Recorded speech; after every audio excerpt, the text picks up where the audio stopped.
오늘의 사건 반장입니다. 40대 여배우가 자택 앞에서 남편이 휘두른 흉기에 수차례 찔리는 사건이 벌어졌습니다. 경찰 조사 결과 두 사람은 최근 별거 중인 상태로 알려졌습니다. 여장을 한 뒤 여자 화장실에 들어가 자신의 사진을 찍은 남성 교사에 대해 교육청의 해임 처분을 취소하라는 판결이 나왔습니다. 재판부는 징계 기준을 잘못 적용했다고 판단했습니다. 아내와 공모해 딸을 살해하고 아내의 극단적 선택을 방조한 40대 남성이 항소심에서 1심보다 높은 형을 선고받았습니다. 남성은 재판 내내 무죄를 주장했습니다. 뾰로롱! 소장님께 저 궁금한 게 있습니다. 자, 오늘 충격적인 뉴스가 전해졌죠. 그룹 BTS 단체 활동 잠정 중단 선언을 했습니다. 지쳤다고 했습니다. 자, 정말 아이돌 대선배 입장에서 정말 왜 그런 걸까요, 갑자기?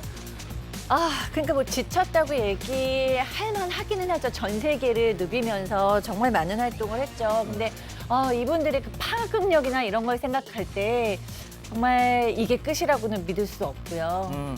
조금만 쉬시다가 다시 돌아오셨으면 좋겠고요.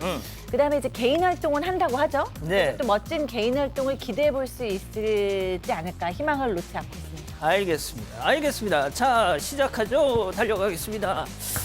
예, 진실 추적자 사건 반장 시작합니다. 넷플릭스에서요, 자, 보여주시죠. 오징어 게임, 진짜 오징어 게임을 한다고 합니다. 드라마 말고 드라마 속 게임 룰 그대로 우리 돈으로 상금 60억 원 정도를 걸고 이 서바이벌 리얼리티를 만든다는 거죠. 참가자는 국적 불문, 하지만 영어 능통자의 21살 이상 성인이어야 한다는데요. 진짜 천만다행인 건 탈락했다고 죽이지는 않는다는 겁니다.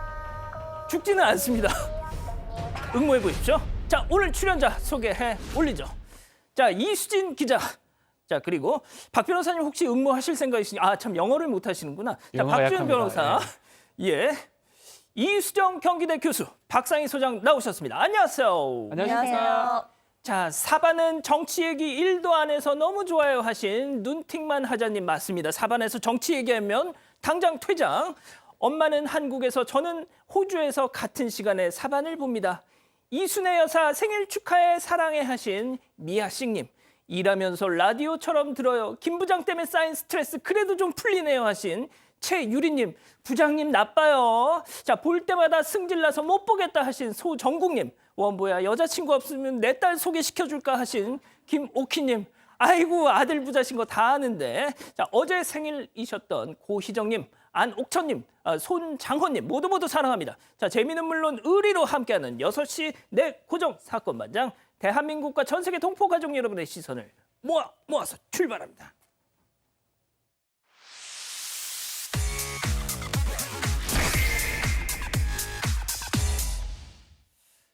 자, 첫 번째 뉴스 바로 보여주시죠. 37명 불법 촬영 징역 2년. 저희가 지난해 전해드린 뉴스입니다. 이 상대방 동의 없이 성관계 장면을 촬영해서 재판에 넘겨졌던 그 유명 골프 리조트 회장의 아들 권모.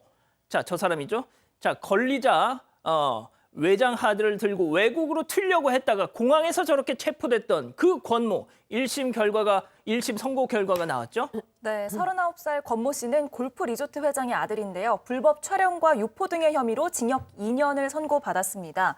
권 씨는 앞서 말씀하셨듯이 지난해 불법 촬영 의혹이 제기가 되자 미국으로 출국하기로 시도를 했는데 이 때문에 구속 상태로 재판을 받아왔습니다. 반성도 없었고 피해자들에게 용서도 받지 못했는데요. 권 씨는 추억을 남기기 위해서 불법 촬영을 했다면서 변명을 했는데 재판부는 이런 변명을 납득하기가 어렵다라고 하면서 실형을 선고한 겁니다. 불법 촬영 도구를 구입해서 설치해준 비서 성모 씨 역시 징역 10개월을 선고받았습니다. 자, 박 변호사님, 그런데 저 권모 재판받으면서 나는 대가를 주고 합의하에 촬영한 거다라고 했다면서요? 자, 그런 주장을 하긴 했습니다. 근데 성관계에 대한 대가 얘기는 이제 어쩌면 뭐 맞을 수 있지만 중요한 거는 성폭법상의 불법 촬영이 있었냐 없었냐입니다. 동의하지 않고 촬영했을 때 당연히 성립하고요. 동의받고 촬영을 했다 하더라도 나중에 유포하거나 반포가 되면 또 처벌이 됩니다. 근데 여기서는 지금 이 촬영 기구 자체가 카메라로 보이는 게 아니에요. 이 카메라가 다른 물건처럼 보이게 이제 가장이 돼 있고 렌즈도 가려져 있습니다. 아하, 이런. 이 동의를 받았다면 이런 어떤 촬영 장치를 쓰질 않죠. 몰래 아니면 불법적으로 촬영하기 위해서 했던 거기 때문에 범죄 성립하는 데 지장이 없었고요. 결국은 징역 2년이 선고가 됐습니다. 자, 교수님 그런데 피해자만 37명. 들으신 것처럼 고작 징역 2년. 댓글에 뭐라고 돼 있냐면요. 관련 뉴스에 달린 댓글. 역시 돈이 많아 그런지 대형 로펌 변호사, 능력 있는 변호사들 줄줄이 데려다 썼나 보다. 이런 댓글이 수두룩입니다. 뭐 그런 이제 의심이 듭니다. 지금이 이제 아까 촬영죄 37명에 대한 촬영죄를 적용을 해서 지금 징역 2년이 나온 것으로 보이고요. 그것도 지금 너무나 그 적은 형량인데 만약에 이 중에 한 건이라도 한 피해자라도 촬영물이 유포됐으면은 아하. 사실은 터무니없이 지금 형량이 너무 짧은 거 아니냐 이렇게 얘기할 수밖에 없어서 만약에 항소를 피해자 측에서 이제 피해자들이 모여서 만약에 항소를 하는 경우 혹시 추가적인 유포가 있는지 없는지 여부가 사실은 지금 이 형량이 오히려 이제 항소심에서 가중될 수도 있는 가능성도 열려 있다 이렇게 이제 보이겠습니다. 예. 자, 두 번째 뉴스 바로 또 이어가죠.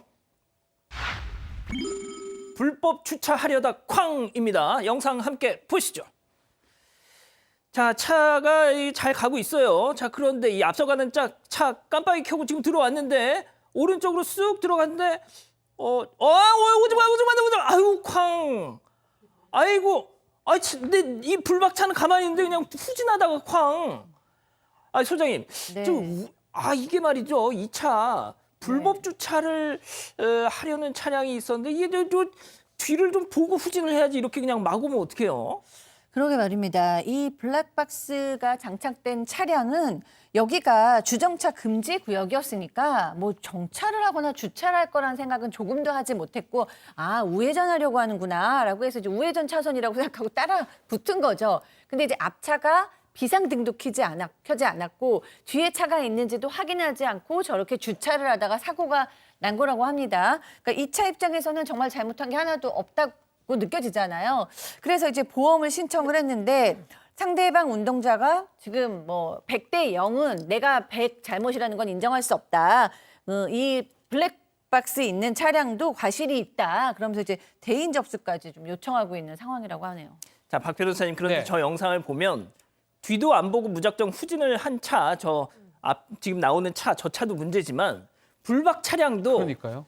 갓길에 불법 주차를 하려고 들어왔다가 쿵 한 거 아니냐. 본인도 사실 문제라고 봐야 됩니다. 불법 주정차 금지 구역은요. 주차는 물론 정차도 하면 안 되는 곳입니다. 사실은 저기는 정차 자체가 불가능한 곳이거든요. 근데 앞에 지금 정차된 차량들 몇 개 있죠. 예. 지금 좀 소형 차량이 지금 저 갈색 차량이 정차나 주차로 들어갔다가 뒤를 보지 않고 후진하는데 죄송한 얘기지만 블랙박스 차량도 정차로 간 겁니다. 정차로 간 게 맞아요. 둘 다 불법성이 있다고 봐야 될 것 같고 다만 이제 그 앞 차량이 후진하면서 전혀 확인을 못했기 때문에 과실이 좀 더 크다고 봐야 될 것 같고요. 두 쪽 다 어느 정도 문제는 있는 게 아닌가. 저기 있는 차량들 다 문제가 있습니다 지금. 예, 그래 보는 게 그렇죠. 맞는 것 같아요. 알겠습니다. 자, 세 번째 뉴스 이어가죠. 차 빼라니까 역주행랑입니다. 역시 영상 함께 보시죠. 자, 차량이 도로에 2개 차선을 막고 가로로 서 있습니다. 자, 더 충격적인 거 이게 주차였습니다. 주차. 예.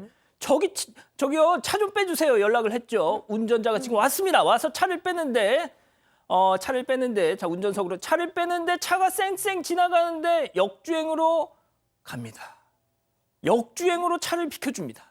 2개 차선을 막는 가로 주차 처음 봤습니다. 보통 갓길에 세로로 되지 않습니까? 그렇죠. 뭐 운전을 너무 못하는 건지 아니면 상당히 자신감 있는 건지 모르겠어요. 전세 내놓은 같은 느낌이죠. 저기도 주차를 하면 안 돼요. 계속 얘기를 하지만 노란색 실선이 있는 곳에는 정차가 불가능합니다. 주차가 불가능한데 그것도 아니죠. 깔끔합니다. 그냥 아예 세로로 그냥 뭐 어처구니 없이 차선을 2개를 막아버리면서 돼버리는 가로로. 상황이거든요. 가로로. 예. 제 눈엔 세로로 보였는데 가로로 지금 주차가 지금 됐기 때문에 저것도 지금 문제입니다. 불법 주차이기 때문에 20만 이하 벌금 내지 구류도 가능하고요. 어휴. 그 다음에는 또 역주행을 돼버려요. 예. 깔끔합니다. 하여튼 역주행도 벌점이 커요. 벌점 30에 범칙금이 6만 원 될 수가 있습니다. 만약 이거 신고하면 최소한 뭐 범칙금 한 9만 원 정도 받는 상황이 되지 않을까. 예. 일단은 뭐 운전에 자신감이 있는 것보다는 저는 정말 법규를 잘 모르는 것 같아요. 그러니까 어떤 분들 중에 이런 분도 있어요. 차선 바꿀 때 한 두세 개 연속으로 바꾸는 사람도 있어요. 맞습니다. 쭉 직선으로 그냥 쫙 직각으로 바꾸는 경우도 있는데 안 되거든요. 하나씩 차례차례 그 지시등 넣어가면서 들어가야 되는데 저는 그런 좀 법규라든지 이런 걸 잘 모르는 분이 아닌가 생각이 들어서 법규 조금 공부를 하고 나오는 게 맞지 않나 생각이 듭니다. 어떻게 면허를 따셨을까? 저는 그게 더 궁금하네요. 알겠습니다. 네 번째 뉴스 이어가죠. 바다 건너 온 밤 손님입니다. 자, 영상 함께 보시죠.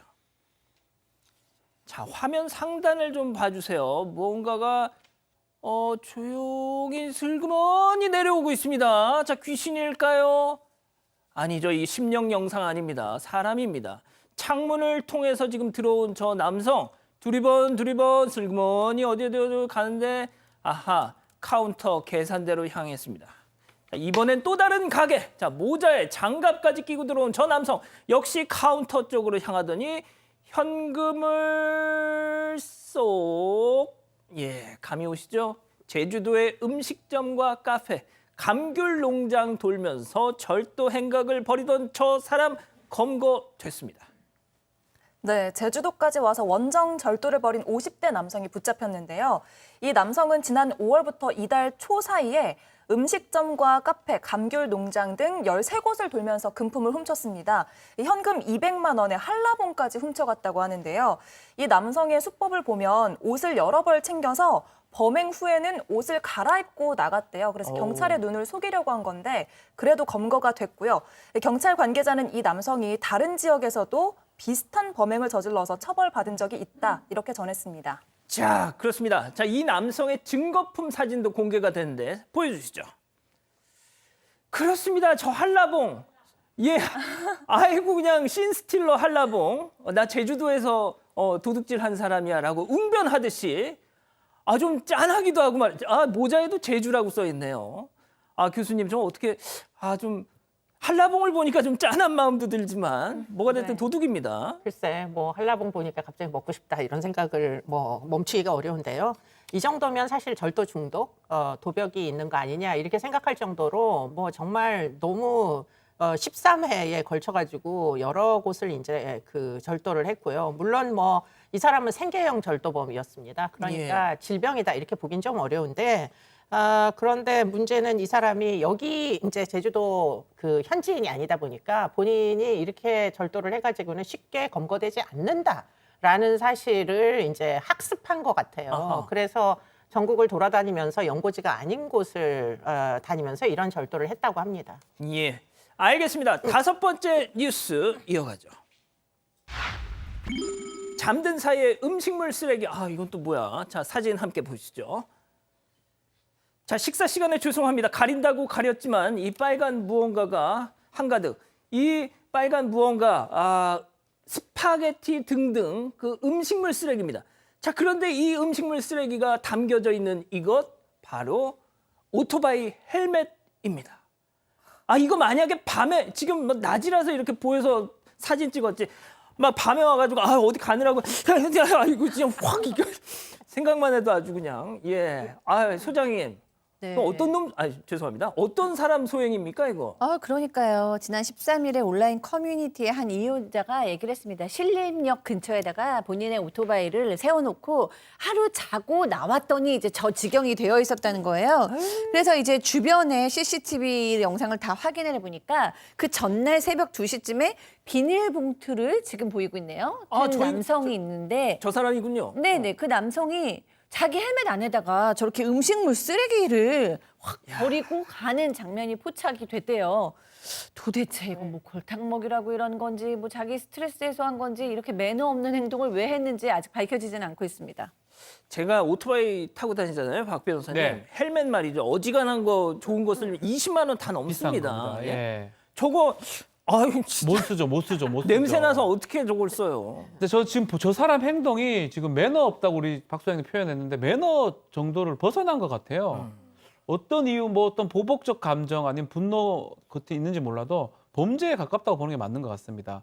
두 가지 정도라고 봐야 되는데 일단은 경범죄처벌법 무단 투기도 가능하고요. 저는 그거보다 더 중요한 게 지금 오토바이 헬멧 저거 뭐 빨래하면 뭐 될 것 같습니까? 아유, 드라이하면 냄새는 안 돼요. 안 못 돼. 씁니다. 어. 저렇게 음식물 때문에 그 재물의 손상 효용 가치가 아예 제로가 돼버렸죠. 재물 손괴죄가 성립할 수가 있고요. 저는 저 매너를 떠나가지고 저 사람 검거를 해야 될 것 같아요. 왜 이런 행동을 했는지 그리고 처벌도 받아야 되고요. 또 민사적 손해배상도 해야 되는 상황이 아닌가. 이거 그냥 가만 놔두면 안 돼요. 예. 저는 납득할 수가 없습니다. 아 그럼 방금 그 CCTV 불러 걷어낼까요? 걷어낼 수는 없고요. 예. 네. 알겠습니다. 법 위반 우리가 할 수는 없는 거니까. 아니 박 네. 변호사님 빨리 잡아야 된다 하도 강조를 잡긴 하셔가지고. 잡아야 됩니다. 저희 뭐 하는 짓입니까? 알겠습니다. 자 마지막 뉴스 이어가죠. 사람 살린 전력 질주입니다. 영상 함께 보시죠. 자 지금 경찰관들 바디캠인데 막 도로를 가로질러서 막 뛰어갑니다. 도대체 어디로 가는 걸까? 아하 의식을 잃고 쓰러진 할머니가 계신 곳이었습니다. 자 경찰관들이 빠르게 심폐소생술 시작합니다. 당시 상황 직접 보고 가시죠. 잠깐 나와보세요. 잠깐. 그럼 기다려주시고. 아, 엄마. 정신. 숨 쉬고 있어. 하지 마. 괜찮으세요? 야 역시 바디캠 영상이라서 다급한 그 현장의 그 기운이 고스란히 전해지네요. 어? 네, 정말 급박한 순간이었는데 너무 잘하신 것 같아요. 그러니까 좋은 경찰관님들이 많아요. 저희 주변에 이제 경찰 순찰을 돌고 있던 경찰들이 제보를 받습니다. 지금 지하철역 앞에 80대의 여성이 쓰러져 있다. 이런 제보를 받고 지금 우리 본 것처럼 아주 단숨에 달려갑니다. 100m 정도를 아주 그냥 막 뛰어가셨죠. 그다음에 이제 그때부터 심폐소생술을 해서 빠르게 대처해서 우리 이제 어머님 연세에 워낙 심장병을 가지고 계시던 80대 노인이시라고 하는데 이제 의식을 회복할 수 있었고요. 경찰관들께서 119에 또 신고도 해주시고 응급실까지도 같이 동행했다고 합니다. 자, 이 해당 경찰분 인터뷰 저희가 준비했는데 잠깐 듣고 가시죠.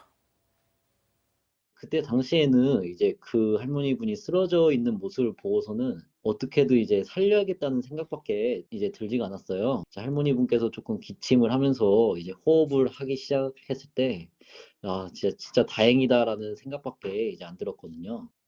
예. 자, 교수님, 그 전직 경찰분, 이 다른 출연자분이 김은배 팀장이라고 계시거든요. 네. 교수님도 아시죠? 네. 예. 그분, 우리 김은배 팀장님은 저런 분들 보면 항상 제가 피자 쏘겠습니다. 뭐 하시거든요. 물론 지금까지 한 번도 쐈던 적은 없습니다. 실제로는. 예. 저도 쏘겠습니다. 뭘 쏘시겠습니까? 네, 뭐든 쏘겠습니다. 네. 그러니까 뭘 쏘겠습니까? 뭐 피자요? 근데 쏘신 적이 없다고 하니까 그냥 예. 한번 질러본 거고요. 어쨌든 지금 아주 감동적인 장면이었습니다. 저렇게 헌신적으로 이제 대민 업무를 하시는 많은 경찰분들께 감사하다, 뭐 시민을 대표해서 감사하다는 말씀을 드리고 지금 평상시에 아주 몸에 이렇게 체득돼 있는 훈련 이런 것들이 엿보이는 장면이라 지금 저 몸에 차고 있는 카메라 굉장히 유용하구나 이런 것들 다시 한번 느끼게 됩니다. 네. 그러니까요. 알겠습니다. 자, 사건 반장을 사랑하시는 우리 소상공인 가족 여러분들을 응원하고자 이 중간 광고가 들어가기 전 바로 이 시간에 가게 홍보를 해드리고자 합니다. 자, saban@jtbc.co.kr로 가게 상호와 뭐 이런저런 간단한 사연을 전해주십시오. 대신 사건 반장 보고 왔어요 하시는 손님들께는 DC를 꼭 해주셔야 한다는 조건이 있습니다. 자, 많은 소상공인 사장님들 이메일 자막 좀 넣어주실 수 있나요? 예, 여기로 보내주십시오. 많은 소상공인 사장님들 참여 부탁드립니다. 특별한 이들의 대부분은 초심이라는 페이스를 유지했을 뿐인 보통 사람. 너처럼 Keep the Pace.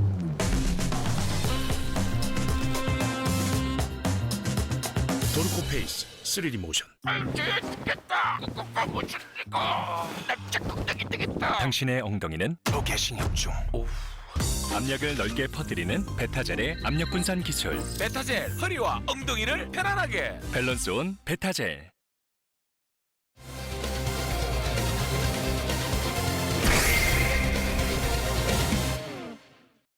(40대) 여배우가 자택 앞에서 남편이 휘두른 흉기에 수차례 찔리는 사건이 벌어졌습니다. 경찰 조사 결과 두 사람은 최근 별거 중인 상태로 알려졌습니다. 무슨 일이 벌어진 것인지 알아봅니다. 자, 오늘 하루 종일 화제가 됐던 사건입니다. 어제 오전 한 40대 여배우가 남편이 휘두른 흉기에 피습을 당했다 이래서 정말 많은 분들이 충격을 받았는데 일단 좀 정리를 해주시죠. 네. 연하 남편이 여배우인 아내를 흉기로 찔렀다는 소식이 전해지면서 많은 분들이 놀라셨을 텐데요. 사건은 어제 아침 8시 40분쯤 서울 용산구에 있는 한 자택 로비에서 벌어졌습니다. 30대 남성이 자신의 아내를 기다렸다가 흉기로 여러 차례를 찔렀고요. 이 여성은 목 부위에 상처를 입고 병원으로 옮겨졌습니다. 다행히 생명에는 지장이 없는 상태였고요. 이 남성은 살인 미수 혐의로 체포가 됐습니다. 자, 이 9시가 다 돼가는 시간이었다면 한창 오전 9시, 이 한창 출근 시간이었던 데다가 많은 사람들이 왔다 갔다 하고 있었을 텐데 이게 참 우발적 범행인가? 라는 생각도 하실 수 있을 텐데요. 그럼 여기서 체크포인트 짚어보죠. 아이 등교 시간을 노렸나? 하하, 이게 무슨 소리죠, 교수님? 네, 뭐 지금 이 사람이 결국에는 이제 그 긴급 임시 조치의 대상자였다고 합니다. 그 얘기는 무슨 얘기냐? 이게 이제 긴급 임시 조치가 내릴 만한 상황이 전개되고 있었다. 다시 말해서 가정 폭력 등이 있었기 때문에 사실은 헤어지는 와중에 이제 긴급 임시 조치 요청해가지고 지금 법원에서 지금 조치가 내려진 거 아닌가 이런 생각을 하게 되는데요. 문제는 그러다 보니까 아마 여성이 아이 엄마가 저 남성을 계속 피했을 걸로 추정되고 문을 열어달라 그래도 열어주지 않았을 걸로 추정이 됩니다. 그런데 이제 흉기를 사전에 미리 구매를 해서 몸에다 품고 지금 엄마가 집에서 애 엄마가 나올 수밖에 없는 시간대를 노린 것 같아요. 아침 8시 40분이라는 시간대는 아이가 등교하는 시간이기 때문에 예. 아이와 함께 집을 나서지 않을 수 없었고 그렇죠. 그 이제 길목을 기다리다가 지금 이런 이제 범죄가 저질러지다 보니까 사실은 목을 다쳤다는 것 외에도 사실 상당히 계획성이 있고 흉기도 미리 준비했고 좀 죄질이 좋지 않다 이렇게 볼 수밖에 없을 것 같습니다. 박 변호사님, 그런데 이 남편이라는 사람한테도 무슨 일이 있었죠? 자, 남성이 아마 좀 계획적으로 범행을 아마 생각했던 것 같고요. 범행 직후에 자해를 시도를 했습니다. 본인한테도 이제 흉기를 좀 가했던 걸 보이는데 그렇지만 이제 자해를 했지만 병원에 입원을 했고 생명에 지장이 없다고 지금 알려져 있고 또 의사소통하는 데도 큰 문제가 없을 것 같습니다. 지금 예. 경찰에 체포가 된 상황이고 구체적인 범행 동기라든지 사건 경위 같은 거 경찰이 좀 확인한 이후에 이 범죄 자체는 살인 미수거든요. 살인을 하려고 했는데 성공하지 못했던 그렇기 때문에 구속영장을 신청하겠다, 검토하겠다고 밝힌 상황입니다. 자, 저희가 방금 말씀드린 대로 이 범행이 아이 등굣길에 등교를 돕는 엄마를 향해서 이 범행이 이루어졌단 말이죠. 자, 그 얘기는 뭐냐? 소장님, 네. 이 범행 장면을 아이가 바로 면전에서 봤다는 거예요. 아, 네, 그렇습니다. 아이를 생각했을 때 너무 걱정스럽죠. 정말 외상 후 스트레스 장애 일어나고도 남죠. 아이에게 엄마는 정말 세상의 중심인데 이날 세상이 우르르 무너지는 경험을 한 겁니다. 제가 상담한 분 중에서도 이제 깊은 양극성 우울증과 불면증을 가지신 분이 있었는데 침대에서 잘 누워서 못 자고 소파에서 자는 걸 더 선호하세요. 그래서 도대체 왜 그러냐 했더니 어렸을 때 강도가 들어서 엄마를 해쳤는데 그 후로 마음 편히 푹 평생을 잘 못 주무신다는 거예요. 그런 식으로 이 아이는 그 상처와 불안감을 마음에 이제 계속 해결하면서 살아야 될 수도 있습니다. 자, 그런데 지금 뭐 우리 가족 여러분들도 채팅창에서 도대체 누구냐? 지금 뭐 많은 또 추측을 하고 계시는데 뭐 정말 하루 종일 이 난리였어요. 네, 그렇습니다. 40대 여배우가 누구인지를 두고 관심이 쏠린 건데요. 이 때문에 연하 남편이 있는 여배우와 모델 출신 여배우들이 잘못 거론되기도 했습니다.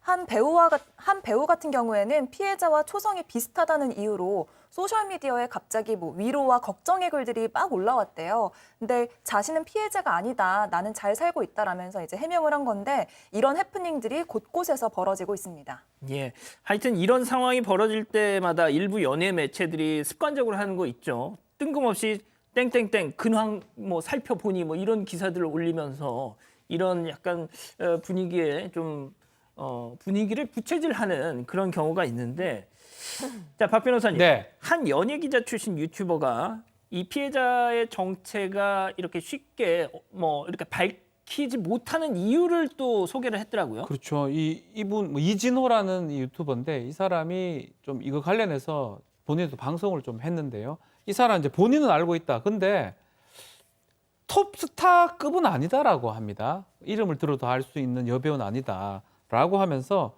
이 피해자 이 여성 배우는 최근에 이 주변 지인들 몰래 극비리 재혼을 했다라고 합니다. 그 이번 사건의 가해자가 재혼 남편이기 때문에 일반적으로 많은 분들이 모를 수밖에 없는 상황이라고 하고 실제로 이 재혼 이 부분 최근 주변 모르게 이제 재혼을 했기 때문에 이게 밖에 알려진 게 거의 없다고 합니다. 그래서 이게 밖으로 알릴 수도 없는 상황이고 이 관계자들도 누가 이 사람이 누군지 정확하게 알 수 없는 거 아니냐라고 유튜버가 밝히고 있는 상황입니다. 예. 뭐 솔직히 말씀드려서 저희는 알고는 있습니다. 알고는 있는데 뭐 말씀을 드릴 수가 없고 본인이 원하지 않고 그 주변에서 원하지 않으신다니까 알려드릴 수는 없는데 또 저희가 누구라고 말씀을 드려도 아까 박 변호사님 설명대로 뭐 그렇게 인지도가 많은 분은 아니세요. 그래서 잘 모르실 겁니다. 자, 아무튼 뭐 그게 중요한 게 아니고 이게 참 소장님 네. 이 당장 본인의 어떤 그 피해도 그렇고 아이가 받은 정신적인 충격도 그렇고 이거 네. 치유가 쉽지 않을 것 같은데요. 네. 그래서 이제 심리 치료도 이 시점에서 굉장히 중요하죠. 안정이 필요하고 위로가 필요하고 치유가 필요하고 아이 역시 마찬가지입니다. 근데 심리 치료만큼 굉장히 지금 필요한 것은 안전에 대한 확신이죠. 내가 이제는 이 사람으로부터 안전하고 또 내가 제일 잘못한 게 없는 상황에서 또 대중들한테 알리고 싶지 않은 사실들이 알려짐으로써 2차, 3차적으로 마음의 상처를 입을 수 있잖아요. 그런 부분에 대해서도 우리 사회가 우리가 좀 너무 무분별한 추측 같은 거를 좀 지양함으로써 이분한테 두 번, 세 번 상처받지 않도록 좀 안전을 제공할 필요가 있지 않을까 생각이 듭니다. 예. 교수님 뭐 마지막으로 네. 이 뭐 가정 폭력이에요. 예, 가정 폭력입니다. 그리고 또 뭐 이전에 이 여배우 말고 다른 어떤 걸그룹 출신 뭐 어떤 여성도 자기가 이제 남편에게 폭행을 당했다 이런 얘기를 최근에 한 바가 있는데 야 이거 참 쉽지가 않네요 이게. 지위 고하를 막론하고 지금 이러한 이제 폭력의 피해자가 되시는 분들은 이루 말할 수 없는 상처를 받게 되고 더군다나 유명하신 분들은 이제 그 유명세라는 걸 치르시느라고 이중 삼중으로 고통을 받으실 수 있는데 이 사건에서 우리가 좀 더 주목을 해야 되는 건 접근 금지 명령을 내린 상태에서도 결국은 집 앞에서 지키고 있다는 거는 이건 스토킹이거든요. 예. 그런 상황에서 지금 나오다가 뭐 피하지 못한 채 흉기로 지금 피해를 입었다 이런 부분인 걸로 보여요. 그러니까 배우가 중요한 게 아니고 예. 사실은 똑같은 여성으로서 이렇게 안전하게 보호를 받지 못하는 이런 제도가 어디가 미비점이 있는가 이런 것들을 좀 더 주목을 해주셨으면 좋겠습니다. 알겠습니다. 첫 번째 사건 이렇게 정리하고요. 계속해서 두 번째 사건 이어갑니다.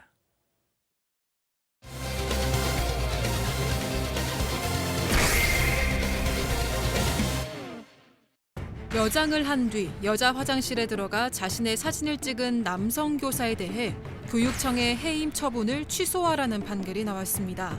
재판부는 징계 기준을 잘못 적용했다고 판단했습니다. 재판부의 판단을 짚어봅니다.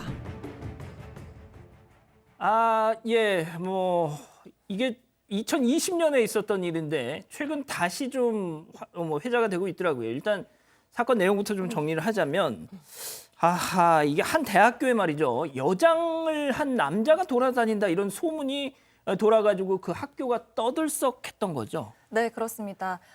재작년에 한 대학교에서 한 남성이 여장을 하고 교내를 돌아다닌다 이런 소문이 퍼졌습니다. 뭐 취향이야 사실 개인의 것이지만 아무래도 흔한 일이 아니다 보니까 처음에는 대학생들도 의견이 갈렸다고 합니다. 그래서 여장이 범죄 행위는 아니지 않냐, 내버려 두자, 존중해 주자 이런 의견도 있었던 반면에 너무 소름이 끼친다, 누군지 꼭 잡아내야 된다 이런 의견이 팽팽하게 맞섰던 겁니다.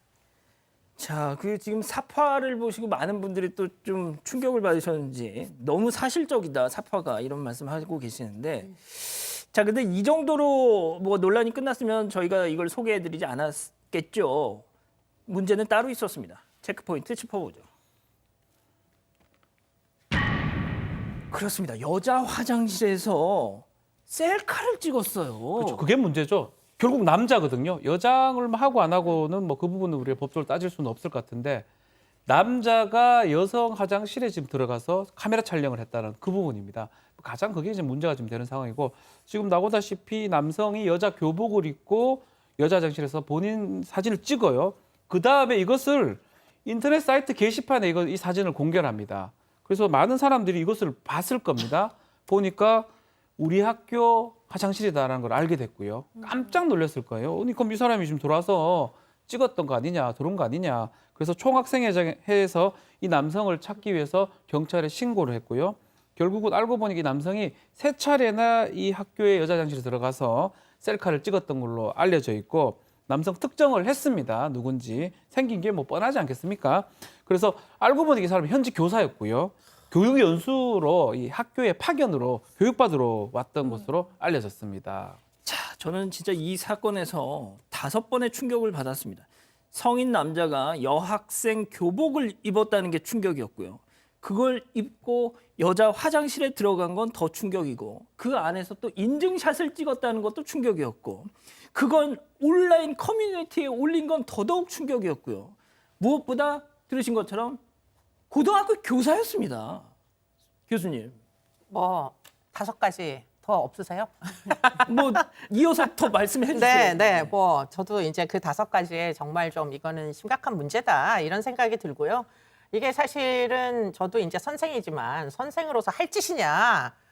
이건 사실은 교단에 뭐 설 수 있느냐가 전 굉장히 의심이 된다고 봅니다. 특히 예. 그 중에서도 자기가 그 가르치는 그 제자의 교복을 지금 이 사람이 입었다는 거예요. 아, 진짜요? 네, 그냥 여성 옷을 입은 게 아닙니다. 그렇기 지금 때문에 자기 저 사파 속에서 가르치고 있는 학생들 옷을 학생들 교복을 입은 거예요. 자기가 가리키는 여학생들의 그 교복을 입은 겁니다. 그렇기 때문에 이거는 뭐 그냥 단순한 복장 도착도 아니고 뭔가 이 자신이 교단에 서면서 그 아이들을 보면서 머릿속에 그려왔던 그 판타지가 상상되지 않으세요? 그런 사람이 결국은 앞으로도 내내 교단에 다시 서는 게 옳은 거냐? 전 동의하기가 좀 어렵습니다. 네. 예. 자, 그런데 이 사실이 드러나서 일단 교육청 가만히 안 뒀죠, 당연히. 예? 그렇습니다. 이제 당시의 남편은 이 남성은 성폭력 범죄 처벌 등에 관한 특례법 위반으로 기소유예 처분을 받았는데요. 지난해 4월에는 품위 유지의 의무 공무원법에 의해서 해임 처분을 받았습니다. 하지만 남성은 불복했습니다. 그래서 교원 소청 심사를 청구했는데 기각을 당했어요. 그러자 다시 행정소송을 냈습니다. 자, 그런데 이 교사가요. 아, 이게 무슨 성폭력이야? 그 화장실 들어가서 사진 한 장 찍은 건데 이건 아니, 난 뭐 동의 못해 하면서 소송을 냈다고요? 네, 그렇습니다. 이 남성의 주장을 좀 한번 들어보시면요. 남성은 자신이 화장실에 들어간 게 성적 욕망을 충족하기 위해서 들어간 게 아니다 이렇게 주장을 한 거고요. 어허. 단순히 자신의 여장한 모습을 셀카로 남기기 위해서 사람이 없는 여자 화장실에 들어갔던 거다 이렇게 말을 했습니다. 그래서 이 남성은 나한테는 징계 사유가 존재하지 않는다. 혹시라도 징계 사유가 있다 하더라도 이건 성폭력에 해당하는 징계를 내리는 건 좀 잘못된 거다 이렇게 주장을 한 겁니다. 자, 그러면 재판부는 어떤 판단을 내렸습니까? 재판부는 결과론적으로는 이제 이 남성의 손을 들어줬습니다. 진짜요? 예, 이제 결국 형사 재판하고 행정 재판은 뭐냐면 해임 처분에 대해서 다툼을 좀 했던 건데 결국 이 부분이 형사하고 행정은 다르다고 좀 봤던 걸로 같고요. 특히 지금 범죄가 되냐 안 되냐 이 부분이 지금 가장 중요해요.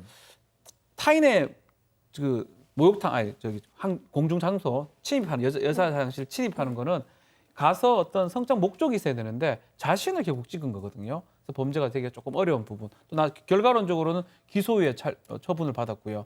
또 찍었는 기준이 자기 몸을 찍은 겁니다. 타인의 어떤 성적 수치심을 야기시킬 수 있는 부위를 찍었다면 저거는 뭐 당연히 불법 촬영죄 성립할 수 있는데 그렇기 때문에 그거 자체가 범죄가 좀 되기가 조금 어렵고 결국은 요걸로 봤을 때는 징계에서 해임 정도 받을 사안 아니다라고 법원은 봤습니다.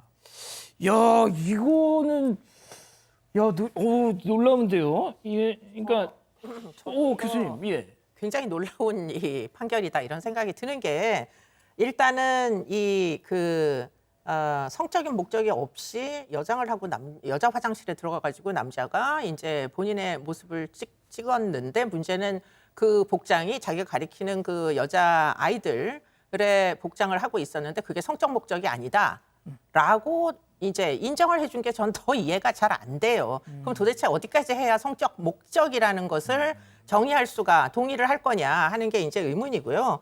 그래서 이거는 사실은 처분을 좀 관대하게 내려주겠다라는 어떤 의사결정의 방향을 정해놓고 재판부가 지금 이 처분을 이제 다시 번복을 하라 이렇게 한 게 아닌가 이런 생각이 좀 드는데 그게 지금 이유가 징계 기준이 잘못됐다 이런 겁니다. 지금 보면 국가공무원법 63조의 품위 유지 위반을 이제 적용을 해가지고 그럼 해임까지를 할 수가 있는데 그럴 때 해임을 일반적으로 내리는 기준은 성폭력 범죄에 해당해야 해임을 내린답니다. 그런데 그 성폭력이 아닌 그거보다는 좀 경미한 성관계 비위의 경우에는 이게 해임까지 안 가고 견책 정도까지도 이제 내릴 수가 있는데 예. 그러면 뭐 좀 더 관대하게 교사의 그 직분은 유지하게 이렇게 좀 처분을 내리지 그랬냐 이런 취지인데요. 근데 이렇게 얘기를 재판부가 하는 게 저는 부당하다 이렇게 생각을 하는 이유가 예. 보통 이제 저희 학교에서도 징계를 내리잖아요. 그러면 대부분 이 징계가 부당하다 하여 가는 곳이 어디냐면 교원 소청 심사위원회입니다. 교원들에 대해서 특별히 이제 심사를 하는 그런 이제 기구인데요. 여기서 대부분 억울하면 번복이 됩니다. 근데 이 건의 경우에는 교원 소청 심사위원회에 청구를 했는데 기각당했어요. 이 교사가 부적절하다고. 그렇기 때문에 이 징계는 학교의 기준으로는 부당한 징계가 아니었어요. 근데 밑도 끝도 없이 행정 그 재판부가 이런 식으로 처분을 내리는 거는 이거는 뭐 처분을 안 내리겠다. 이거 뭐 징계를 좀 이렇게 경감시켜 주겠다. 이런 의지가 딱히 있지 않고는 이런 판결이 나오는 게 좀 약간 이해가 안 됩니다. 이 뭐 일반적으로 뭐 이렇게 이해할 수 있지만 이제 법적인 부분을 좀 말씀드리면 교원 소총이라는 거는 같은 행정기관 내에서 하는 거고 이 행정재판은 사법부가 다시 판단하는 겁니다. 사법부 판단 기준 딱 하나입니다. 해임이 맞냐 안 맞냐. 이 해임을 내리기 위해서 재량권을 일탈했냐 남용했냐 이 부분을 보는 겁니다. 결국 지금 과정에서 성폭력이 아닌 성비위라면 기준 자체가 뭐 견책부터 뭐 강등이라든지 정직이라든지 예를 들어서 뭐 감봉이라든지 여러 가지가 있는데 해임이 아닌 다른 것들은 가능한데 해임을 하는 거는 재량권을 일탈했거나 남용했을 거라는 게 지금 법원의 판단인 거거든요. 앞으로만 새롭게 이제 뭐 징계를 새롭게 한다 그러면 해임 말고 다른 게 날 가능성은 있다고 보면 될 것 같습니다. 그러니까 다시 좀 쉽게 말씀드리면 정리하면 화장실 들어간 거 다른 성폭력보다는 그러니까 이상한 사람인 건 맞는데 그렇죠. 이상한 사람인 건 징계하는 징계하는 거는 것도 맞는데 성폭력이라는 항목을 대 가지고 징계할 수는 없고 다른 어떤 성품위 유지 위반 아니면 성비위를 이유로 징계를 했었어야 되는데 그것을 남용하거나 일탈했기 때문에 그 징계는 잘못된 것이다라는 게 지금 행정법원의 판단인 것입니다. 뭐 교수님 하신 말씀이 더 있으신 것 같아요. 아니요, 뭐 법적으로는 그럴 수 있다고 예. 뭐 저도 뭐 완전히 이거 이상하다 이런 얘기는 아니고요. 근데 일반적으로는 선생이라는 위치는 그렇게 일반인 뭐 보통 일반 시민 내 이제 법률을 적용하는 것과는 저는 좀 차등 적용해야 된다. 이게 이제 교사에 대한 징계잖아요. 예. 그러면 학교의 입장이나 교육 장면에서의 전문가들에게 이런 판결은 좀 자문을 구해가지고 정말 학생들 여자 아이들 교복을 입고 돌아다니는 선생님이 교단에 서는 거를 그냥 내버려둬도 되느냐. 그 대목을 사실은 재판을 했었어야죠. 예. 자, 박 변호사님 네. 그러면은 그러니까 지금 교수님 말씀하신 것처럼 뭐가 됐든 저런 그렇죠. 교사에게 내 자녀를 맡기고 싶다 이런 학부는 납득하기 없잖아요. 어려운 행동을 지금 하는 거죠. 그렇지만 이제 이 행정법원 판결대로 복귀하는 건 아닙니다. 아마 새로운 징계를 할 겁니다. 그 밑에 있는 징계를 성비위를 적용해서 징계를 새로 내릴 거고요. 지금 이 사람 같은 경우는 정체가 탄로난 이후에는 다시는 이런 짓을 하지 않겠다. 처벌을 달게 받겠다라고 사과를 했지만 저도 뭐 교수님 말씀처럼 이게 사과로 해결될 부분이 아니거든요. 우리 일반적인 어떤 사회 통념이나 이거를 너무나 벗어나는 선생님이기 때문에 아마 또 다른 어떤 강력한 징계가 되지 않을까 저는 그렇게 예상이 됩니다. 예, 일단 뭐 사건 정리하기 전에 제가 한 가지만 좀 말씀드릴게요. 지금 채팅창에서 채팅창에 들어와 계신 분들은 아실 거예요. 저는 우리 가족 여러분들 의견 말씀 존중합니다. 다만 방송에 저희가 조금 더 집중할 수 있도록 조금 협조를 해주셨으면 감사하겠습니다. 조금만 도와주세요. 자, 일단 두 번째 사건 이렇게 정리하고요. 세 번째 사건 이어갑니다.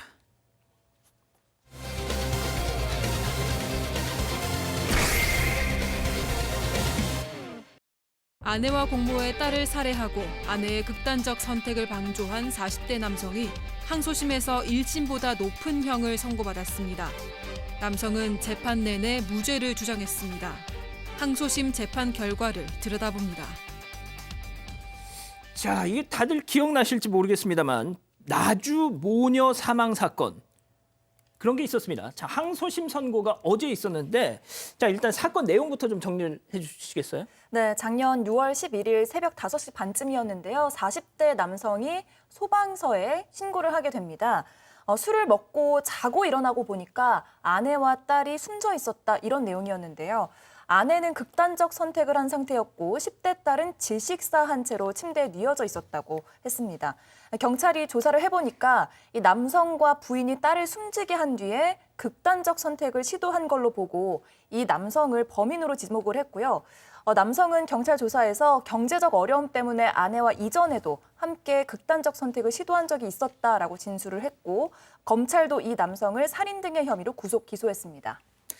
자, 남편이자 아버지였던 이 남성이 너 범인이야라고 지목된 이유가 있었습니까? 네, 그렇습니다. 모든 정황 증거와 법, 의학 감정 결과가 지금 여러 개가 나왔습니다. 일단은 사건 전날에 작성한 것으로 보이는 컴퓨터 안에 유서가 있어요. 근데 그 유서는 남편의 사망을 전제로 한 유서였습니다. 그리고 사망한 아내가 쓴 자필 유서도 발견이 됐고요. 그다음에 이제 딸에게 신경안정제하고 해열제를 섞여서 먹인 점도 아이고. 발견됐습니다. 그리고 아이의 몸에서 아빠 DNA가 다량으로 좀 검출이 됐고요. 이 남자가 또 회사에 이별을 암시하는 쪽지를 남기기도 했고 또 차량 속에서는 번개탕이 발견되기도 했습니다. 여러 가지 지금 증거들이 발견이 되었습니다. 예. 박 변호사님 네. 그런데 이 남성 앞서 보신 저런 이유들이 쭉 있었는데도 나 아니야, 나 범인 아니야라고 했다면서요? 네, 무죄를 주장을 했습니다. 검찰 주장에 대해서 반발을 했는데요. 자신은 아내와 딸을 살해하거나 공모한 적이 전혀 없고 극단적 선택을 같이 결의한 적도 없다라고 주장을 했습니다. 그래서 무죄를 선고해달라는 건데 기본적으로는 뭐 어떤 형사적인 원칙이죠. 직접 증거는 없습니다. 대부분 정황 증거이기 때문에 합리적 의심 없을 정도로 증명됐다고 보기 어렵기 때문에 이런 부분은 인정해서 무죄를 선고해달라고 요청을 했습니다.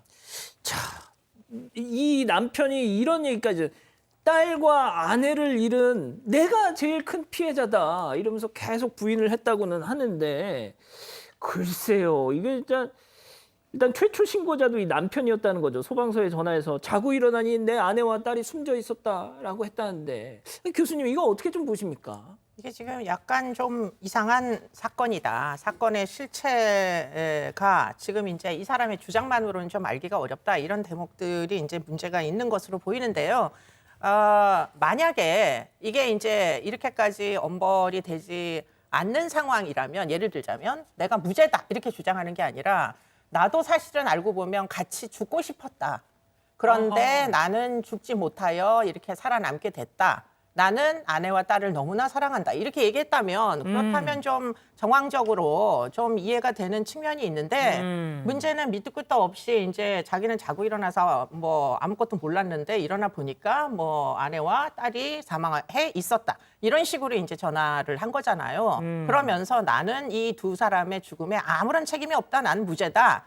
나는 그들을 사랑했는데 참 안타깝다. 이런 이제 얘기인데 문제는 이 딸의 몸에서 지금 엄마의 DNA가 아니라 아빠의 DNA만 왕창 이제 그 검출이 됐다는 거예요. 그렇기 예. 때문에 아이와 마지막 순간에 아버지와 접촉했던 흔적들이 객관적인 DNA 검사 결과 이제 입증이 돼 있는데 그런데 본인은 전혀 뭐 술 마셔서 기억이 안 난다 이렇게 주장을 하다 보니까 이게 좀 앞뒤가 맞지 않는데 터무니없는 무죄 주장을 지금 하고 있는 거 아니냐 이런 의심을 받았던 것으로 보입니다. 자, 그렇다면 1심의 판단은 어땠습니까? 네, 재판부는 이 남성의 책임을 인정을 했습니다. 아내와 공모를 해서 딸을 무참하게 살해를 했고 아내의 극단적 선택을 방조했다 이렇게 판시를 한 건데요. 또 부모가 자식의 목숨을 마음대로 할 수 있다는 생각은 잘못됐다면서 비판했습니다. 그러면서 살인과 자살 방조 혐의에 대해서 징역 7년을 선고했습니다. 그런데 이 남성은 바로 항소를 했는데요. 딸을 살해하는 걸 아내와 공모한 적이 없다라고 하면서 재판부가 잘못 판단을 했다는 겁니다. 검찰도 역시 이 원심의 형이 너무 가볍다면서 항소를 했습니다. 자, 그럼 여기서 세 번째 사건 체크포인트 짚어보죠. 정의구현 항소심입니다. 자, 어제 항소심이 있었는데 도대체 어떤 결과가 나왔길래? 네, 항소심에서 피고인 이 남편하고 아버지 남편 그리고 검찰 쌍방이 항소를 했고요. 이 1심보다 형량이 더 상당히 늘어났습니다. 피고인 항소 부분 이거 무죄 아니냐라고 주장했던 거 법리 오인이 있다고 주장을 했는데 전혀 그렇지 않다. 딸에 대해서는 살인죄고요. 그 아내에 대해서는 자살 방조죄가 지금 성립할 수 있는데 검사의 양형 부당을 더 받아들입니다. 야, 이거 아이를 지금 자녀를 살해한 거 이거는 너무나 잘못된 거 아니냐. 참작할 게 전혀 없다라고 봐서 형 자체가 너무 낮다라고 해서 징역 7년이 아닌 징역 12년으로 상향을 해서 항소심을 선고를 했습니다. 자, 그렇습니다. 바로 저겁니다. 제 생각도 저렇습니다. 진짜. 아니, 세상에 생각을 해보십시오. 7살짜리 딸, 아니죠. 딸, 어린 딸을 살해했어요. 살해했습니다. 그 앞길이 구말리 같은 자기 딸을 살해했는데 1심 형량이 고작 징역 7년이었어요. 전 2심에 이 징역 12년이라는 것도 뭐 그렇게 많다고는 생각이 안 되는데, 아, 교수님, 이게 진짜 만약에 자식이 부모를 죽인 것과 부모가 자식을 죽이는 사건의 형량이 뭐 아니라고는 할진 모르겠습니다만 진짜 형량 차이가 너무 나요. 네, 뭐 존속 살해는 이제 가중 처벌을 하고 이제 비속 뭐 아이들에 대한 살해는 비교적 형법 기준으로 보면 뭐 경미하다 할 정도로 여러 가지 다양한 이제 판결이 나오는데 지금 이 사건 같은 경우에는 이게 이제 사실은 학대 정황도 사실 존재하거든요. 아버지가 아버지 노릇을 못하고 지금 아이에게 이런 약물에 계속 노출되게 하는 거 이것도 사실 학대이거든요. 폭행이 있든 없든 간에. 그러면은 지금 아동학대 치사라고도 볼 수 있는데 그 부분에 대해서는 사실 적용이 안 된 겁니다. 이게. 그리고는 이제 아내의 이제 사망에 대해서도 책임이 있다. 왜냐하면 자살을 하는데 내버려 두어서 결국 자살한 것이기 때문에 자살 방조죄까지 성립을 하다 보니까 형량이 오히려 항소에서 더 높아진 이런 이제 상태로 보입니다. 물론 뭐 말씀하신 대로 더 많은 형량이 나와야 된다고 개인적으로도 생각합니다. 그런데 이제 지금 적용된 형량은 조금 더 가중하는 그런 형태로 결론이 났습니다. 예, 알겠습니다. 세 번째 사건 이렇게 정리하고요. 다음 별별 상담소 이어갑니다.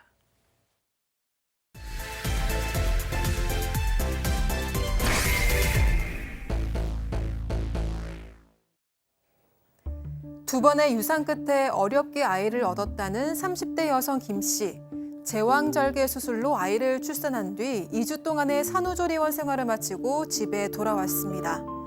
그런데 김 씨가 아이와 집에 돌아온 당일 코로나로 아이를 제대로 보지 못한 시부모님이 연락도 없이 찾아왔다고 하는데요.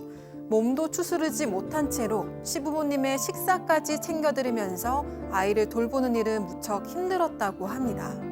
아이 곁에서 잠시도 눈을 떼지 않는 시부모님. 문제는 김 씨가 수유를 하는 모습까지도 지켜보고 계셨다는 건데요. 수유하는 동안에는 자리를 비켜달라고 부탁드렸지만 유난을 떤다며 타박만 할 뿐 끝내 자리를 뜨지 않는 시어머니. 김 씨는 이 상황을 어떻게 해결해야 할까요? 예, 참 오늘 주제도 상당히 좀 논쟁적일 것 같은데, 자, 백다희 아나운서한테 제가 질문 하나만 할게요. 그러니까 이 시부모님이 이 산후조리원에서 나오자마자 아들 집으로 찾아간 거군요. 네, 그렇습니다. 시부모님은 코로나19로 병원은 물론 산후조리원도 면회가 제한되면서 아이를 제대로 보지 못했다고 하는데요. 김 씨가 조리원 퇴소할 날만을 기다리고 있었다면서 예고도 없이 찾아온 겁니다. 손자가 보고 싶은 할머니, 할아버지의 마음을 이해하지 못하는 건 아니지만 수유를 하는 모습까지 지켜보는 건 너무 불편하다는 건데요. 김 씨의 고민을 별별 상담소에서 해결해 주세요. 예. 자, 일단 단순화해서 조금 이 상황을 뭐 정리를 해드리자면 며느리와 시어머니 간의 약간 신경전 상황입니다. 예. 지금 뭐 우리 사건 반장 정말 주요 시청층이 또 이 며느리와 시어머니인데 오늘 정말 줄타기 잘 하셔야 될 것 같아요. 예. 너무 한쪽을 세게 이렇게 두둔하셨다가는 알겠습니다. 자, 네. 2번의 유산 끝에 아이를 낳았다. 아이고, 그럼 진짜 뭐 정말 난산에 난산을 거듭하셨겠네요. 네, 이 김 씨 부부가 결혼한 나이가 30대 중반이었는데요. 그래서 결혼을 하자마자 아이를 낳자 이렇게 얘기를 했습니다. 그런데 그게 맘대로 되진 않았는데요. 2번 임신했는데 2번 모두 유산을 했고요. 어렵게 3번째 임신을 해서 출산일이 됐는데 12시간 넘게 진통을 겪은 끝에 결국엔 제왕절개 수술로 아이가 태어난 거죠. 그러니까 첫 아이를 낳기까지 이 부부에게는 단 한 과정도 쉽지가 않았던 겁니다. 이렇게 임신과 출산 과정이 어려웠기 때문에 옆에서 지켜보는 시부모님 역시 손주를 정말 많이 기다려왔다고 합니다.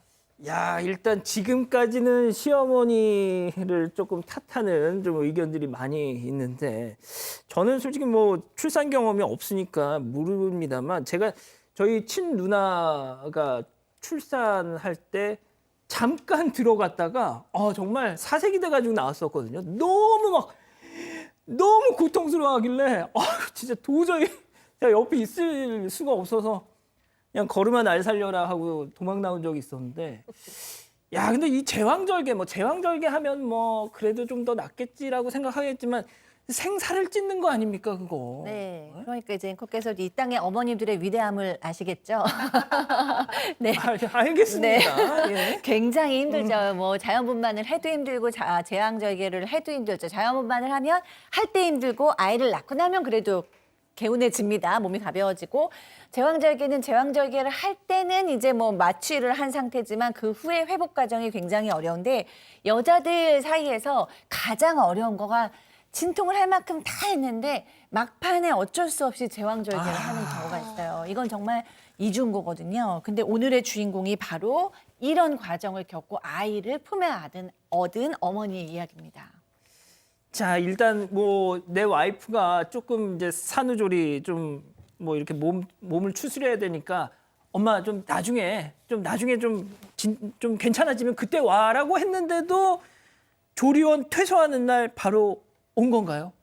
네, 교수님? 뭐 조리원 퇴소하는 날 바로 오셨는데 그때가 사실은 지금 그 377이라고 하는 날짜가 있어요. 일단 출산을 하고 나면 온몸이 다 마디마디가 다 늘어납니다. 저도 이제 출산을 2번이나 해봐가지고 이게 몸이 내 몸 같지가 않아요. 아이고. 그전 컨디션으로 돌아오는데 시간도 많이 걸리고 또 애도 처음에 이제 출생을 하면은 뭐 아무래도 엄마하고 수면이나 뭐 이렇게 사이클이 다 달라가지고 굉장히 힘듭니다. 그렇기 예. 때문에 아이도 저항력도 워낙에 이제 취약하고 그래서 보통 377이 지나야 이제 외부에서 뭐 보고 싶어 하는 가족들이 이제 뭐 방문을 하도록 이렇게 보통 하거든요. 371이 뭐죠? 37, 21. 네. 21일. 네, 네, 네. 예. 그래서 21일이 지나서 박 이제 변호사님 좀 아시네. 저도 2명을 그럼요. 낳았거든요. 예, 아빠도 다 알 수 예, 있습니다. 알아요. 저는 모르면 안 됩니다. 네. 예. 그런데 역시 기본. 문제는 예. 37일도 되기 전에 이 지금 시부모님이 오셨다. 이런 말씀입니다. 자, 그런데 집에 딱 그 시부모님이 오시자마자 그거 그냥 나 몸이 안 좋으니까 그렇죠. 알아서 하세요 하라고는 할 수는 없잖아요. 통상 가장 중요한 날이 이제 21일 정도, 20일 정도 하면 이제 산모가 좀 몸을 좀 회복하고 아이도 좀 괜찮다. 또 뭐 중요한 것도 100일이 있고 돌도 있지만 산모 입장에서는 그 20일 정도 중요합니다. 그래서 집에 돌아올 때가 아마 20일 정도 지나면 집에 돌아오게 되는데 일반적으로 집에 돌아오니까 3주간 집을 비웠으니까 냉장고 뭐 전혀 없습니다. 왔는데 남편이 갑자기 또 남편 하루만 또 일이 또 생겨가지고 또 회사에 또 급하게 출근하고요. 하필이면 나 참. 딱 그 상황에서 시부모님이 집에 들어옵니다. 하필 저 출근하잖아요. 좀 집에 있지. 출근한데 그때 부모님이 들어오셔가지고 산후도우미가 이제 있어야 되는데 산후도우미는 가버렸고요. 시부모만 아이를 쳐다보는 상황이고 아이는 막 울겠죠. 아이가 웃지는 않겠죠 항상. 근데 시어머니를 아이가 이제 보면 더 울어요. 일반적으로 더 울어요. 익숙해지기 전까지 그런 상황이고 또 밥도 저렇게 보면 밥도 해야 되고 밥도 해야 되는데 아이도 내가 또 봐야 되고 여러 가지 몸과 마음이 불편하고 힘들었던 상황이 계속되었던 것 같아요. 예. 소장님 저 상황이 상상이 되시나요? 상상은 되는데 정말 괴롭다는 마음이 더 많이 공감이 되죠. 이건 정말 며느리한테 너무 힘든 일이에요. 일단 며느리가 아기 난 지 지금 3주도 채 안 됐으면 산후 우울감, 산후 우울증 이런 거 있을 수 있고 몸도 너무 힘든 상황이에요. 근데 이 또 시어머니께서 류마티스 관절염이 있으셨대요. 그러니까 설거지도 못 하시는 상황이니까 그냥 뭐 어머니 아버지가 계신데 굶게 그냥 있을 수는 없으니까 미역국, 산모에 미역국을 차려서 밥을 차려드린 거죠. 그러니까 이게 심적으로도 몸적으로도 얼마나 지금 스트레스 받겠어요. 그리고 이제 그 전에 본인의 몸이 이런 걸 알고 어머니 건강 상태도 아니까 남편한테 여보 우리 아이 낳고 50일 이후에 부모님께 보여드리자라고 얘기를 한 상태고 남편도 그러자라고 얘기를 했는데 이제 시어머니 시아버지가 도저히 못 참고 이렇게 오신 거죠. 자, 일단 이 중에 유일하게 시어머니이신 우리 이수정 교수님. 예. 나는 저렇지 않아라고 말씀을 하시겠죠? 방송이니까? 네, 뭐 일단 며느리가 애를 낳던 말던 제 관심 대상이 아니어가지고 진짜요? 뭐 아기가 있으면 좋지만 그거를 관여할 시대는 끝났다. 예, 제 시대로 끝났다. 너무 방송용인데. 아니 진짜 그렇습니다. 진짜요? 네, 네. 지금 제가- 며느님 보고 계실 텐데. 네, 보고 있어도 뭐 괜찮아요. 근데 이제 제가 옛날에 출산했을 때 애를 낳고 3, 7일도 되기 전에 한 일주일쯤 됐는데 우리 시부모님이 오셔가지고 모유 수유하는 거를 옆에서 다 지켜보셨는데 그때는 저희 시아버님도 지켜보시더라고요. 어머나. 그래서 굉장히 제가 불편했던 게 지금도 그러니까 옛날 그 회상이 되면서 이 젊은 여성이 얼마나 고통스러웠을까. 와. 이게 이제 사실은 창피하다 이런 느낌이 아니고요. 이 출산하고 남은 호르몬이 아까 말씀하셨지만 이게 굉장히 언밸런스해서 제자리로 돌아가지 못하다 보면 사실은 누군가 그렇게 나의 프라이버시를 마구 침해하는 이런 상황이 일단은 되게 좀 좌절감도 느끼고 분노가 막 끌어올라요. 예, 그거는 평상시에는 안 그런데 그때는 그렇게 화가 나더라고요. 그래서 뭔가 좀 한마디 해드리고 싶지만 어른들이시니까 거기다 대놓고 뭐라고 얘기하기가 어렵고. 당시는 또 시대적 분위기가. 네, 그래서 꾸역꾸역 참았던 게 지금도 이제 아까 대본 읽어보면서 생각이 나가지고 이분이 얼마나 짜증이 났을까 그 생각은 뭐 충분히 이해가 됩니다. 교수님이 딱 이 케이스셨구나. 자, 그런데 이 기자. 네. 진짜 전쟁은 지금부터 시작됩니다.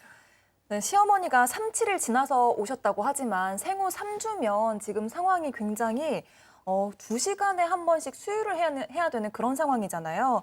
뭐 하루 종일 수유하고 뭐 트림시키고 기저귀 갈고 이거를 무한 반복하면서 애한테만 매달려야 되는 상황인데 하루는 시어머니가 수유를 하는데 방에 따라 들어오신 거예요. 그러니까 어머니는 수유하는 모습을 지켜보려고 온 건데 김 씨는 어머니를 잠깐 지켜보다가 어머니 죄송한데 나가주셨으면 좋겠습니다. 이렇게 말씀을 드렸어요.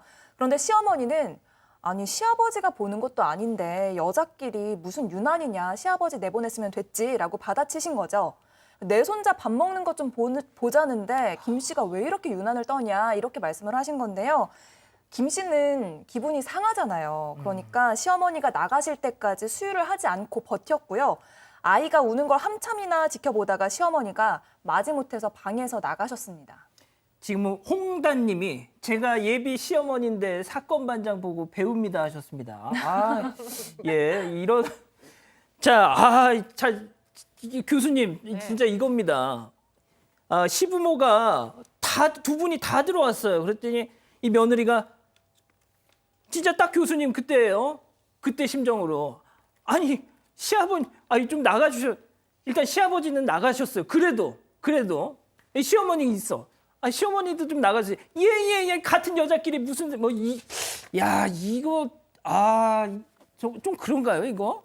근데 이제 이 세대차라는 게 있는 것 같아요. 이 시어머님이 사셨던 세대에는 공중 목욕탕 가면 여자들이 다 뭐 노출을 하지 않습니까? 이제 그런 기준으로 보면 사실 모유 수유도 별거 아닌데 너무 유난 떠는 거 아니냐 이렇게 생각하실 수가 있는 세대인 거고요. 이 젊은 여성은 사실 요즘은 공중 목욕탕 많이들 안 가지 않습니까? 뭐 코로나 때 더더군다나 아무도 가지 않아서 뭐 이런 이제 어떤 생활 습관을 가지면 나의 이제 프라이버시를 아무리 시어머니라고 해도 내 아이의 할머니라고 해도 이것까지 내가 공유를 해야 되는가 하는 부분에서 상당히 비애를 느낄 수가 있어요. 이거 자존심도 상하고 그런 이제 상황이다 보니까 그래서 아마도 뭐 말씀을 드리려고 했는데 문제는 제가 느낄 때는 이 대목에서 제일 크게 문제가 되는 지점은 이 남편입니다. 애 아버지 어디로 갔어요? 아, 그거는 제가 박지훈 변호사님께 여쭤보겠습니다. 박 변호사님, 이 네. 개인적인 질문 좀 해도 되겠습니까? 예, 개인적인 질문 예. 하십시오. 예. 그 우리 박 변호사님은 장인어른하고 네.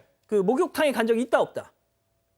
같습니다. 예. 아, 진짜? 예. 서로의 나신을 보셨나요? 네, 보죠. 갔는데. 예. 예. 자, 그렇다면 우리 대구에 살고 계시는 이 여사님하고 우리 어머니하고 같이 갔다고 아니, 제가? 아니. 어머니하고 이 갔다. 여사님하고 예. 우리 박 변호사님 사모님하고 같이 목욕탕에 간 적 있다 없다? 예전에 갔던 것 같아요. 예전에 그 대구 같은 데는 그 대중 목욕탕 많이 좋아했었거든요. 그래서 갔던 것 같은데 최근에는 뭐 가지 않았던 것 같습니다. 코로나도 있고 그래서. 자, 그럼 여기서 네. 방금 이 교수님이 얘기하신 그 신랑놈, 죄송합니다. 신랑 어디 갔느냐? 신랑은 어디 갔느냐? 남편 참 좀 답답합니다. 이 아내가 아마 남편한테 좀 부탁을 했던 것 같아요. 어머니 좀 저거 안 했으면 좋겠다라고 하면 거기서는 그 말 듣고 또 어머니 전달도 좀 잘했어야 되는데 오히려 이 남편이 아내를 좀 타박을 했어요. 지금 그 얘기죠. 왜 내외하느냐 같은 여자끼리 아하. 이런 얘기를 또 하기도 하고 아니 손자가 너무 예뻐서 눈을 못 떼는데 왜 그 부모님의 마음을 못 헤아리냐라고 하면서 오히려 이 남편이 아내보다는 자기 어머니 편을 좀 많이 들어서 아마 더 아내가 속이 상했지 않을까 생각이 됩니다. 제가 이 사연에 달린 댓글 하나만 좀 소장님께 소개를 해드릴게요. 같은 여자끼리 너 왜 그러니? 그거에 대한 이제 약간 그걸 비유한 건데 친정 아버지 데려와서 남편 특정 부위를 가리키면서 이게 아빠 우리 아빠 손주 만든 그거예요. 막 이렇게 해서 보여줄 수 있느냐? 네. 예, 뭐 이런. 그러니까 이제 다수의 네티즌들이 다 이런 요즘은 이제 아이를 젖먹이는 것을 어른들은 보고 싶으실 수 있지만 이 며느리로서는 당연히 불쾌하고 싫을 수 있다는 거를 이제 아셔야 된다는 의견에 동조하는 의견이잖아요. 그러면 이제 남편도 자기 몸을 그렇게 쉽게 보여줄 수 있느냐라는 얘기죠. 이제 충분히 모두가 다 이 며느리의 고충에 대해서 동의를 합니다.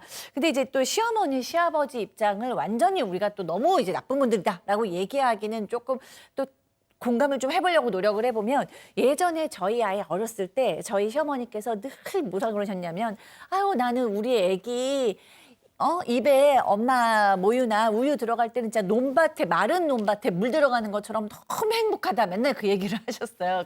이 시어머니께서도 이 며느리나 아들 생각 안 하시고 그냥 손주가 맛있는 거 먹는 거 이것만 보고 싶으신 게 아니었나 싶은데 이제 어르신들의 마음은 뭐 이해해 드린다고 치지만 며느리가 얼마나 곤란하고 싫었는지도 우리는 다 공감할 수가 있습니다.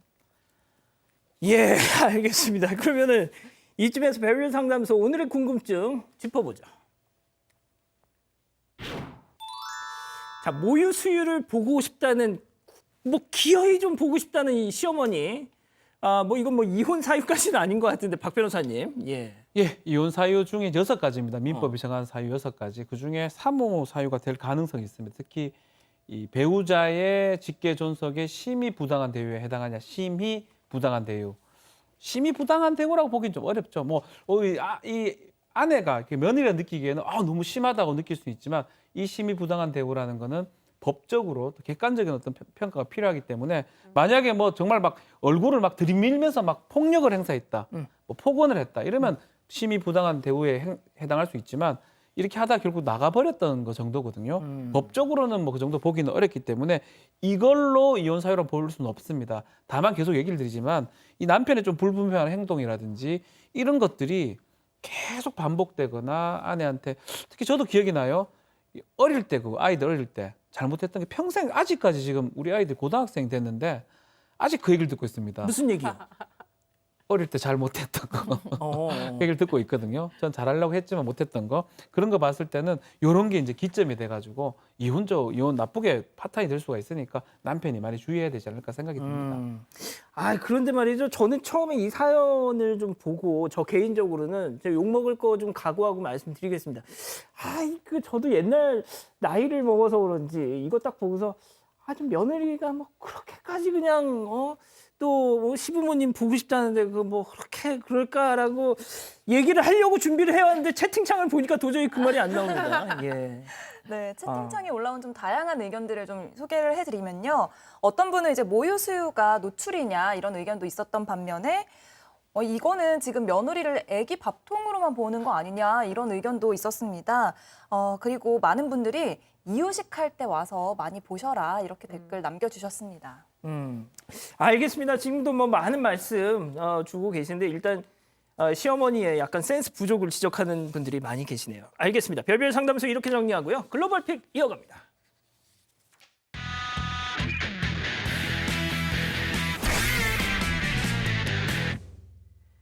자, 첫 번째 픽 미국으로 가보시죠. 자, 어미곰과 새끼곰이 가정집 뒷마당에 나타났습니다. 아, 저희 어미곰인가요? 네. 날씬하진 않네요. 새끼곰 너무 귀여워요. 어미곰이 갑자기 앞발로 SUV 차량 문을 열더니 뭐야, 문을 열었어 지금. 네, 차 안을 둘러보기 시작합니다. 자, 무언가를 열심히 찾고 있는 것 같죠. 자, 차 안으로 들어가려고 하는 것 같은데요. 설마 운전을 하는 건 아닐 텐데. 네, 일단 차 안에 머리를 박고 냄새를 맡다가 무언가를 발견하고 차 밖으로 떨어뜨렸습니다. 어미곰이 발견한 건 포장 용기였는데요. 알고 보니까 이 어미곰이 먹을 걸 찾으려고 차 안을 뒤진 거라고 합니다. 저는 고양이들이 방문 여는 건 많이 봤지만 곰이 차문을 여는 건 처음 봐. 저 뭐야? 그러니까 9일 후에 이 곰이 이 집을 다시 찾아온 건데요. 이번에도 어미곰은 차 문을 정말 익숙하게 열고 이제 운전석으로 뛰어 올라서 먹이를 찾기 시작했습니다. 이건 거의 야타 수준인데 이거. 네. 알고 야, 보니까 가자, 이거. 이 지역이 야생곰이 자주 출몰하는 곳이라고 합니다. 언론 보도에 따르면 지난 1년 동안 이 마을에서만 야생곰이 100번 이상 목격이 됐다고 알려졌습니다. 아, 그렇군요. 진짜 신기합니다. 두 번째 픽 인도네시아로 가보시죠. 자, 이번엔 귀여운 고양이 한 마리가 보이죠?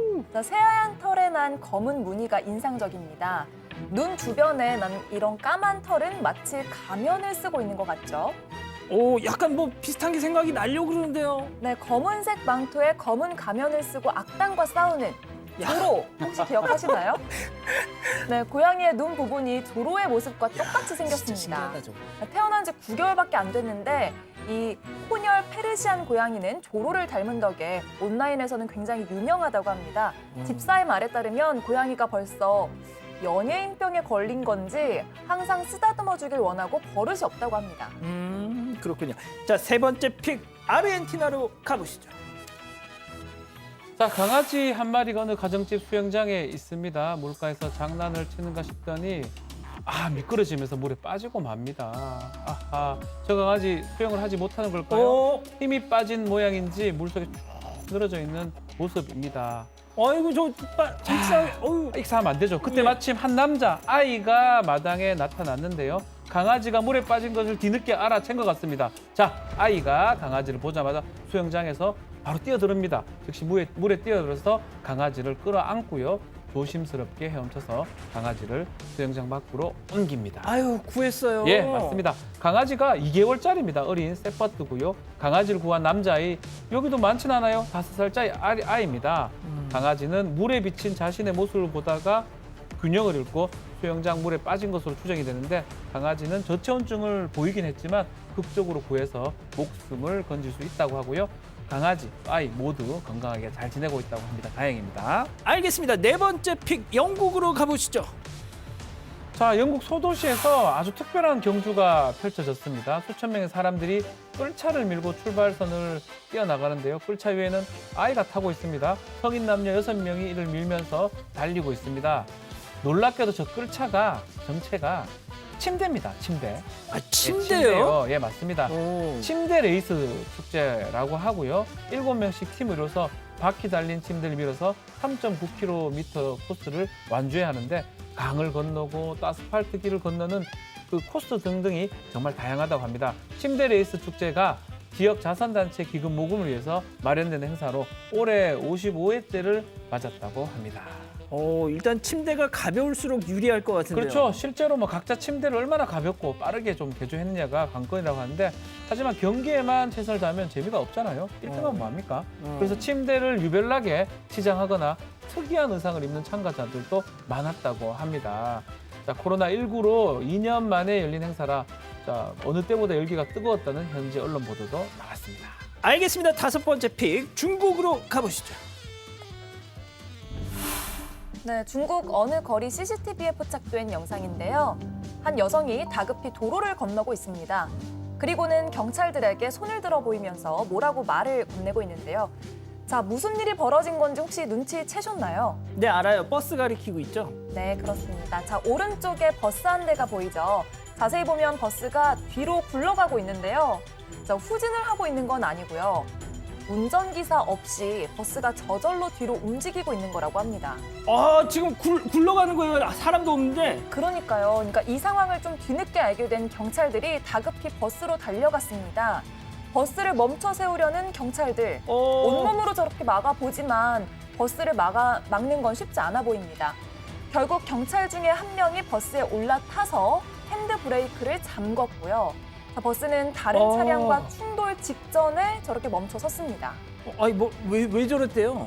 이유를 들으면 좀 황당한데요. 버스 기사는 핸드브레이크를 잠그지 않고 급하게 화장실을 갔다가 왔다고 알려졌습니다.